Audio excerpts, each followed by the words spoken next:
नमस्कार, स्वागत है आप सभी का। मैं आपके साथ आशुतोष चतुर्वेदी। शाम के 4 बजने जा रहे हैं और वक्त है 4 के अलार्म का, जिसमें हम आपको दिखाने जा रहे हैं दिन भर की हर बड़ी खबर का राउंड अप और 4 बड़ी खबरों पर सबसे पहले खास नजर। आइए शुरुआत करते हैं, देखते हैं कौन सी है वो 4 बड़ी खबर जो आपके सामने रखने जा रहे हैं। पहली जो खबर है हमारी, दिल्ली एनसीआर में आज हादसों का शुक्रवार, बहुमंजिला इमारतों में आग से निपटने पर खड़े हुए सवाल। और दूसरी खबर, मोहाली से दिल्ली तक ऐसी कई वारदात जिनमें हुआ भरोसे का कत्ल।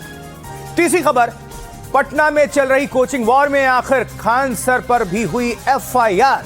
और चौथी खबर, खाड़ी में खत्म होगी जंग तो क्या मुस्तफा से मिलेंगे डोनाल्ड ट्रंप। ये तमाम सवालात हैं। आइए शुरुआत करते हैं। इसके अलावा जो 4 बड़ी खबरें हैं, जो भी बड़ी खबर होगी आप सभी तक 1 घंटे तक जुड़े रहिएगा, 4 के अलार्म में पहुंचाएंगे। रख देते हैं।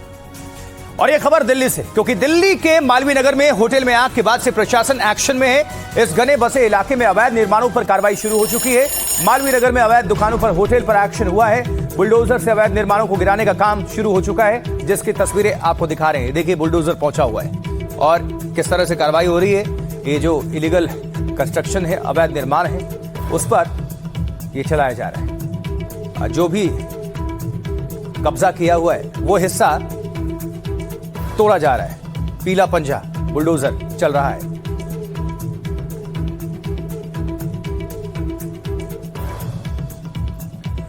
और हमारी सहयोगी अनुष्का ज्यादा जानकारी दे रही है इस पूरी खबर को लेकर। देखिए, मालवीय नगर के पास है, जहां पर एमसीडी ने बुलडोजर एक्शन शुरू कर दिया है। कुछ तस्वीरें आपको दिखा रहे हैं। जिस तरीके से हमने देखा था 21 लोगों की जान चली गई थी।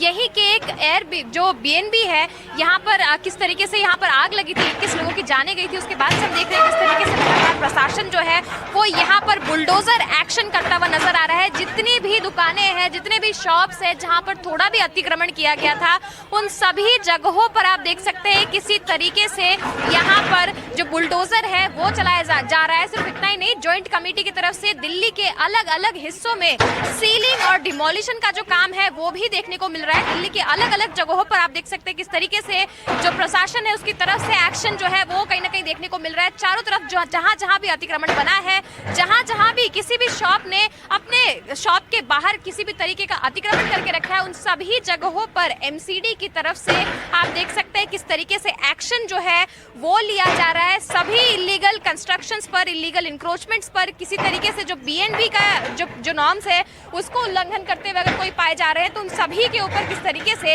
एमसीडी का यहाँ पर आप देख सकते हैं एक्शन होता नजर आ रहा है।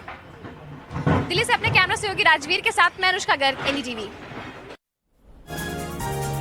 और इस बीच दिल्ली के मालवीय नगर में होटल में लगी आग में 21 लोगों की मौत के बाद जांच काफी तेज है। होटल के संचालक और मैनेजर की पुलिस को तलाश है।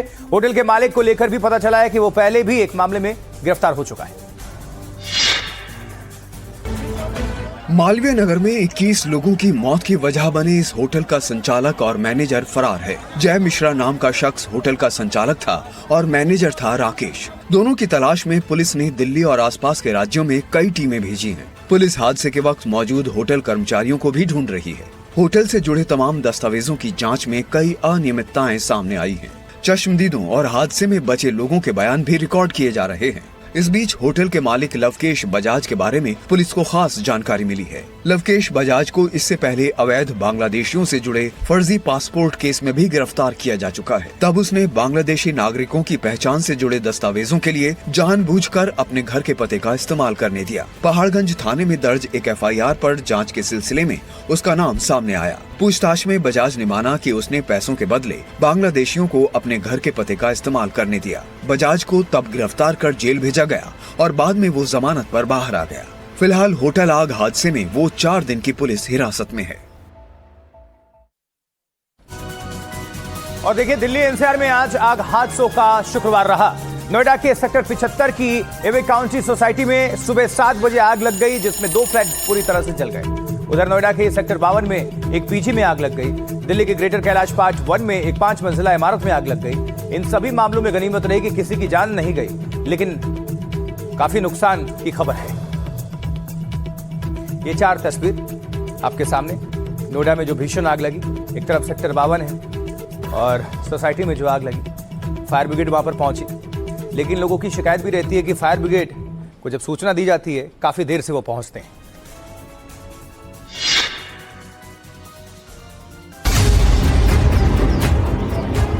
आग से धू-धू कर जलते फ्लैट। शुक्रवार की सुबह नोएडा के सेक्टर 75 की आईवी काउंटी सोसाइटी की 28 मंजिल इमारत में हड़कंप मच गया जब 12वीं मंजिल के एक फ्लैट में भीषण आग लग गई। देखते ही देखते आग की लपटें 16वीं मंजिल तक पहुंचने लगी। फायर ब्रिगेड की गाड़ियां जब तक आती तब तक काफी नुकसान हो चुका था। दमकल की 6 गाड़ियां जब पहुंची तो उसकी हाइड्रोलिक क्रेन 6ठी मंजिल तक ही पहुंच पाई। ऐसे में दमकल कर्मियों ने बिल्डिंग के अंदर रखे होज पाइप के जरिए आग को बुझाया।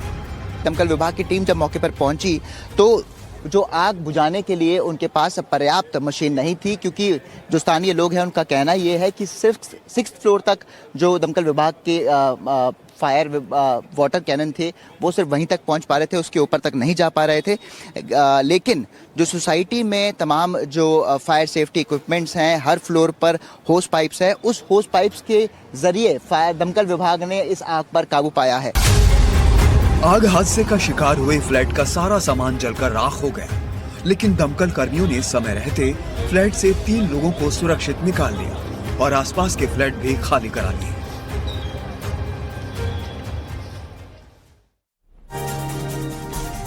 देखिए, गर्मियों में आग हादसे बढ़ जाते हैं। कई आग हादसों के लिए एसी में लगी आग को जिम्मेदार बताया जाता है और नोएडा के सेक्टर 75 के आग हादसे में भी कहा जा रहा है कि आग एसी से लगी। हिंदुस्तान टाइम्स की एक रिपोर्ट के मुताबिक 2 महीने में ही नोएडा में एसी से जुड़े 88 आग हादसे सामने आ चुके हैं। आपको बता देते हैं कि ऐसी किन वजहों से घातक हो सकता है एसी। ओवर हीट हो सकता है।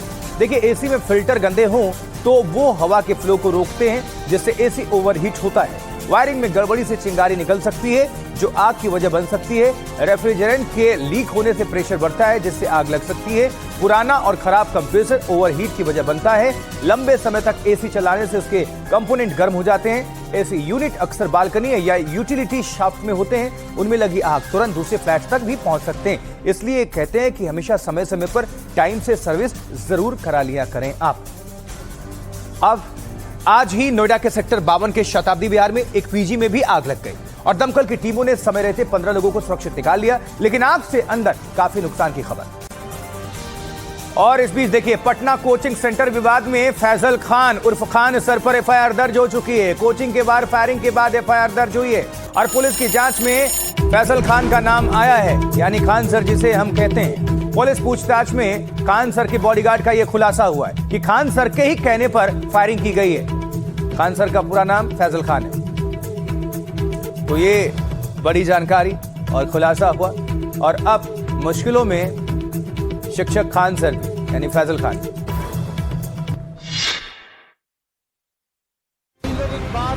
पटना के मशहूर खान सर की मुश्किलें बढ़ती जा रही है। हंगामा और फायरिंग विवाद में पटना पुलिस ने उनके खिलाफ एफआईआर दर्ज कर ली। खान सर के 2 बॉडीगार्ड्स के खिलाफ भी केस दर्ज हुआ, लेकिन कहानी सिर्फ गिरफ्तारी तक सीमित नहीं है, बल्कि पुलिस हिरासत में इन दोनों बॉडीगार्ड्स ने जो कबूलनामा किया है उसने सीधे खान सर को कानून के कटघरे में खड़ा कर दिया है। पुलिस की एफआईआर के मुताबिक रात 10:30 बजे एक गार्ड की पिटाई, गेट पर लगे बैनर को फाड़ा गया, हम हथियारों के साथ बाहर आए, बाहर भीड़ इकट्ठा हो गई थी। खान सर ने कहा, देख क्या रहे हो, फायरिंग करो, जो होगा मैं समझ लूंगा। हमने 2-3 राउंड हवाई फायर की। इस बयान के मुताबिक खान सर के आदेश पर वहां फायरिंग की गई थी। पुलिस ने खान सर पर आर्म्स एक्ट और बीएनएस की धाराओं में केस दर्ज किया है। साथ ही 2 लाइसेंसी राइफल और कारतूस भी जब्त कर ली।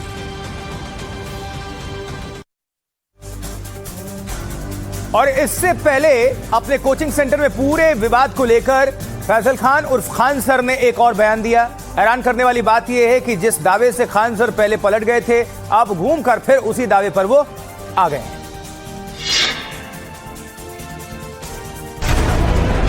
खान सर के दावों और यू टर्न ने अब पुलिस से लेकर आम लोगों तक सबको उलझा दिया है। अब सोशल मीडिया पर खान सर का एक नया वीडियो तेजी से वायरल हो रहा है, जिसमें उन्होंने छात्रों से जो कुछ कहा उससे मामला और उलझ गया। हमला किसके ऊपर करने आया है? हमारे ऊपर। दिन में आएगी रात में? रात अकेले आए ग्रुप में? पथराव किया कि नहीं? गोली चलाए कि नहीं चलाए? गार्ड को हथमारा किया कि नहीं किया? क्या एफआईआर भी नहीं करें? ये वीडियो इसलिए चौंकाने वाला है क्योंकि मंगलवार की घटना के बाद खान सर अपने ही दावों से पूरी तरह पलट गए थे। सबसे जरूरी चीज जो आप लोग को गुमराह किया जा रहा है, सेल्फ डिफेंस की फायरिंग। चूंकि पुलिस लेट से पहुंची थी, पुलिस को आने में टाइम लगता है, हमें भी पता है कि 5 मिनट में पुलिस उड़ के नहीं आ जाएगी। तो सेल्फ डिफेंस में वो नहीं भाग रहे थे, उसको मार डालते तो कोई क्या करता। दावों और यू टर्न के इस खेल में सच आखिर कहां छुपा है, पुलिस उसकी तलाश में जुटी है।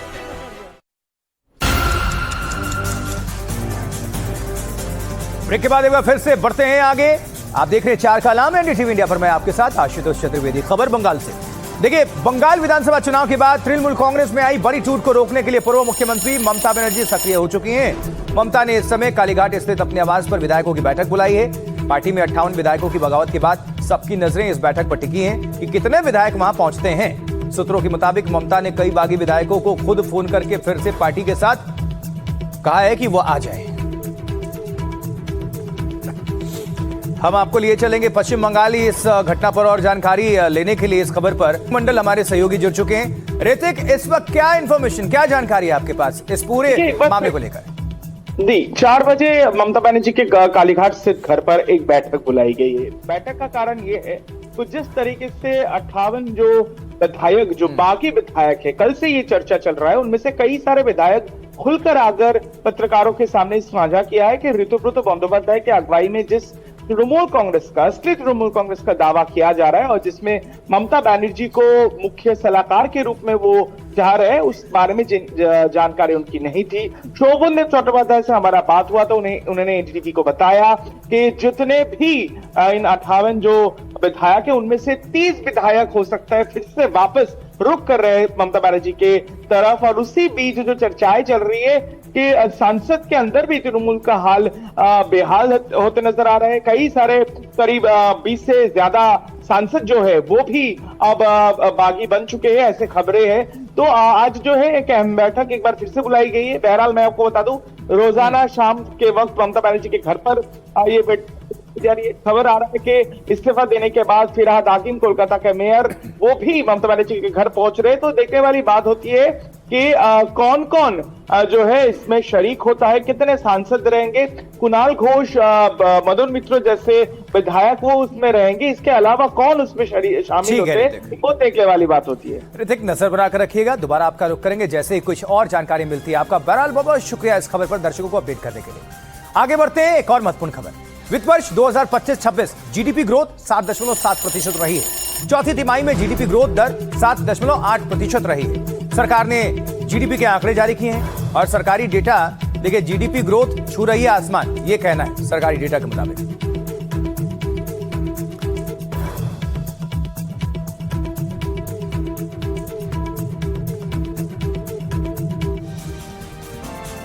इस बीच उत्तर प्रदेश गाजीपुर से खबर, जहां कारोबारी विनीत राय की हत्या के बाद एनकाउंटर हुआ और उस पर सवाल खड़े हो गए।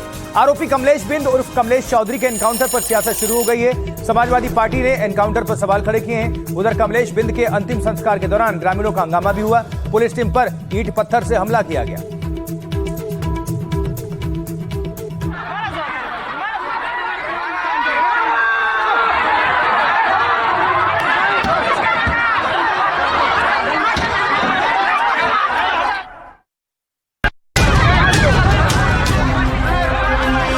गाजीपुर में एनकाउंटर के बाद अंतिम संस्कार का रास्ता हिंसा में बदल गया। 1 लाख के इनामी आरोपी कमलेश चौधरी के शव को पोस्टमार्टम के बाद अंतिम संस्कार के लिए ले जाया जा रहा था। तभी फूलनपुर क्रॉसिंग पर माहौल अचानक गर्मा गया। बड़ी संख्या में जुटी भीड़ पुलिस के खिलाफ नारेबाजी करने लगी और देखते ही देखते हालात बेकाबू हो गए। ग्रामीणों ने पुलिस पर ईंट पत्थरों से हमला बोल दिया। प्रत्यक्षदर्शियों के मुताबिक उग्र भीड़ ने पुलिसकर्मियों को दौड़ा दौड़ा कर निशाना बनाया। अचानक हुए इस हमले से मौके पर अफरा तफरी मच गई और किसी को संभलने का वक्त तक नहीं मिला। इस हिंसक झड़प में कई पुलिसकर्मी घायल हो गए। क्षेत्राधिकारी सदर को भी गंभीर चोटें लगी।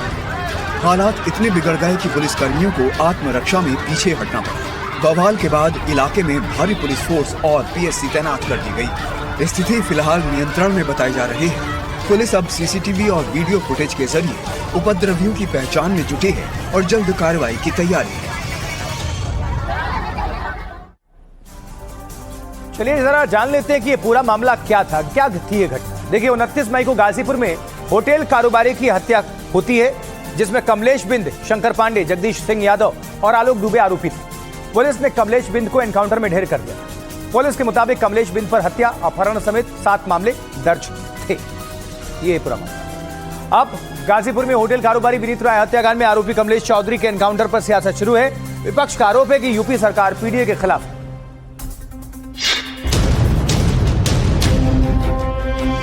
समाजवादी पार्टी समेत दूसरे विपक्ष के नेता इस एनकाउंटर पर यूपी सरकार को घेर रहे हैं। 29 मई की रात गाजीपुर के होटल कारोबारी विनीत राय की गोली मारकर हत्या कर दी गई थी, जिसमें कमलेश चौधरी उर्फ कमलेश बिंद भी आरोपी था।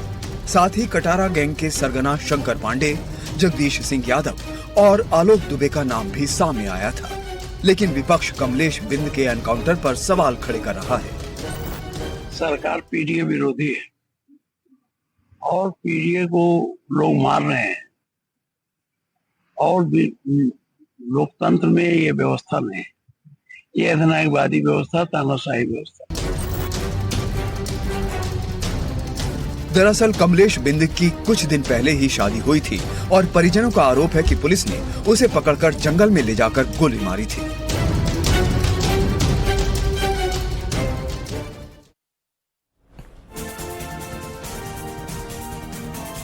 वहीं इस मुद्दे पर एनडीए ने समाजवादी पार्टी को जवाब दिया है। यूपी के मंत्री ओम प्रकाश राजभर ने कहा है कि पुलिस अपना काम कर रही है।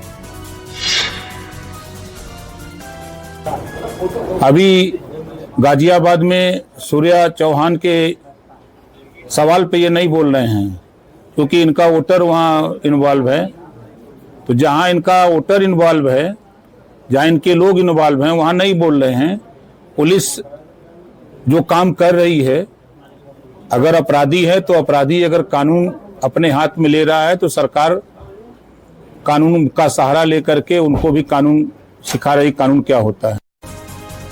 अगली बड़ी खबर उत्तर प्रदेश गाजियाबाद और खोड़ा से, क्योंकि आज सुबह से जारी तनाव के बाद अब शांति है। आज जुमे की नमाज से पहले एक हिंदू संगठन ने नमाज ना होने देने की धमकी दी थी, जिसके बाद इलाके में पुलिस का बंदोबस्त और सख्त कर दिया गया। करीब 1000 पुलिसकर्मी इलाके में तैनात किए गए, जिसके बाद नमाज और पूजा शांति के साथ संपन्न हुई।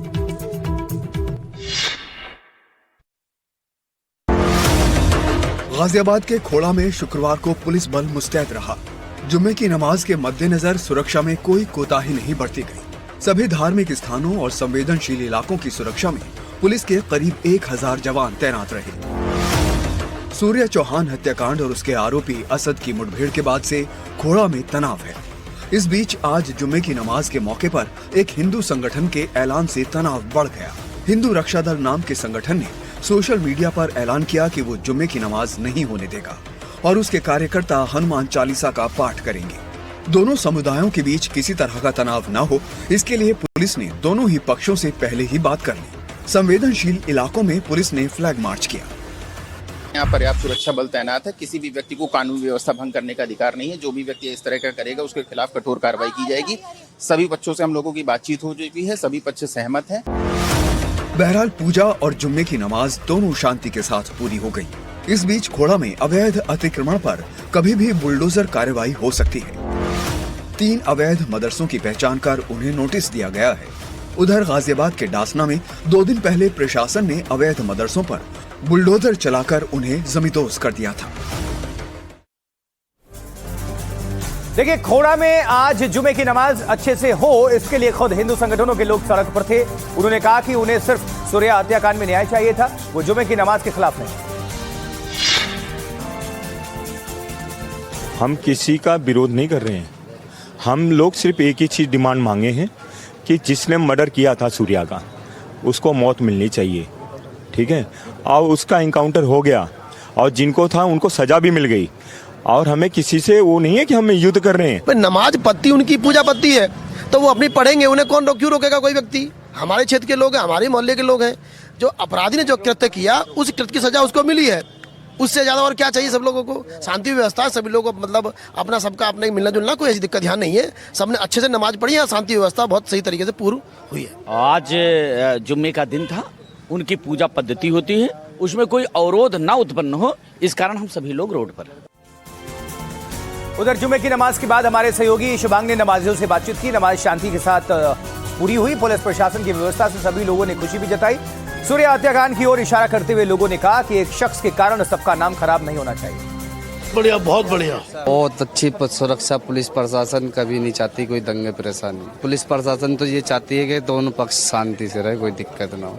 एक बच्चे की वजह से सबको गलती की सजा झेलने पड़ रही है और कुछ नहीं। हमारा इस्लाम ये नहीं सिखाता किसी का मर्डर करे, किसी का खून करे। ऐसी कोई भी समस्या है हुई नहीं है, बिल्कुल भी। प्रशासन देख लो आप, पूरी सिक्योरिटी है, ऐसा कुछ भी नहीं हुआ। बिल्कुल हमने नमाज पढ़ी है और परेशानी की बात नहीं है। सब आप देख ही रहे हो, बिल्कुल सब ठीक ठाक निकल रहे हैं। बहुत बढ़िया, प्रशासन का बहुत बहुत शुक्रिया, धन्यवाद, बहुत शुक्रगुजार है।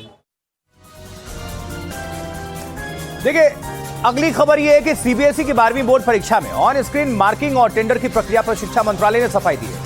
सीबीएसई के मुताबिक 2026 में 12वीं की कॉपियां जांचने का नया तरीका शुरू किया गया। इस सिस्टम को ऑन स्क्रीन मार्किंग कहा जाता है। मंत्रालय के मुताबिक तमाम आपत्तियों के मद्देनजर 2 जून 2026 को सुबह लगभग 4:30 बजे सुरक्षा जांच के बाद ही सीबीएसई के पुनर्मूल्यांकन पोर्टल को लाइव किया गया। पोर्टल लॉन्च होने के शुरुआती 2 मिनट्स में ही 15 लाख रिक्वेस्ट आ गई और 1 लाख से अधिक अनधिकृत प्रयासों को ब्लॉक किया गया। 4 जून 2026 तक इस पोर्टल के माध्यम से कुल 70,433 सफल आवेदन मिले। जवाबदेही तय करते हुए सीबीएसई के तत्कालीन अध्यक्ष राहुल सिंह और सचिव हिमांशु गुप्ता का तबादला किया गया है और प्रशांत लोखंडे को सीबीएसई का नया अध्यक्ष और वरिष्ठ नौकरशाह वरुण भारद्वाज को नया सचिव नियुक्त किया गया है। जांच के लिए एक स्वतंत्र समिति का गठन किया गया और साथ ही शिक्षा मंत्रालय वेंडर के प्रदर्शन और कॉन्ट्रैक्ट की समीक्षा कर रहा है। आगे बढ़ते हैं। अगली बड़ी खबर, पश्चिम एशिया में तनाव के बीच ट्रंप ने मुस्तफा से मिलने की इच्छा जाहिर की है, लेकिन किस स्थिति में ये बताएंगे आगे। लेकिन उससे पहले एक ब्रेकिंग न्यूज है। ओमान के ऑयल टर्मिनल पर ड्रोन हमला हुआ है। मीना अल फहल टर्मिनल पर यह धमाका हुआ है। हमले के बाद टर्मिनल पर रोका गया है काम।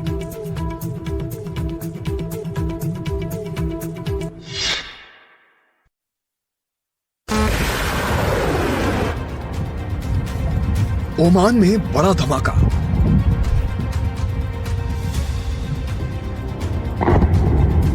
थर्रा उठा तेल निर्यात टर्मिनल मीना अल फहल।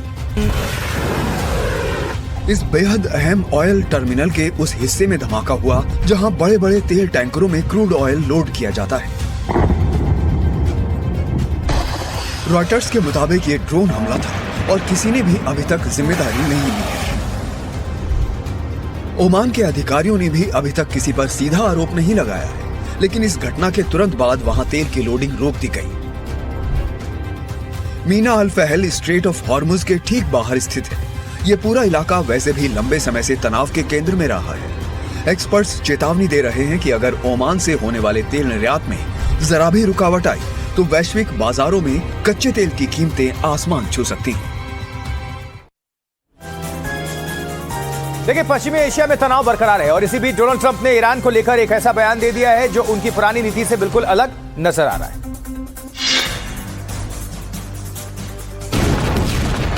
पहले ईरान पर हमला, फिर आयतुल्लाह अली खामनेई और उनके परिवार के कई सदस्यों की हत्या और अब मुस्तफा खामनेई से मिलने का इरादा। डोनाल्ड ट्रंप अपने फैसलों और बयानों से दुनिया को चौंकाने के लिए जाने जाते हैं, लेकिन ईरान को लेकर जो बात उन्होंने इस बार कही है उसकी उम्मीद किसी को नहीं थी। अमेरिकी राष्ट्रपति ने कहा है कि अगर दोनों देशों के बीच कोई समझौता होता है तो उन्हें ईरान के नए सर्वोच्च नेता मुस्तफा खामेनेई से मिलने में सम्मान महसूस होगा। I don't want to meet, but if I did meet, I'd be honored to meet him. I'd like to see if we make a deal. But if we make a deal, it's possible that I would meet him. I'd be okay with it. Trump के इस बयान से बड़ा सवाल खड़ा हो रहा है। जिस अमेरिका ने मुस्तफा के परिवार के ज्यादातर सदस्यों को मार दिया, ऐसे में क्या वो ट्रंप के प्रस्ताव को स्वीकार करेंगे?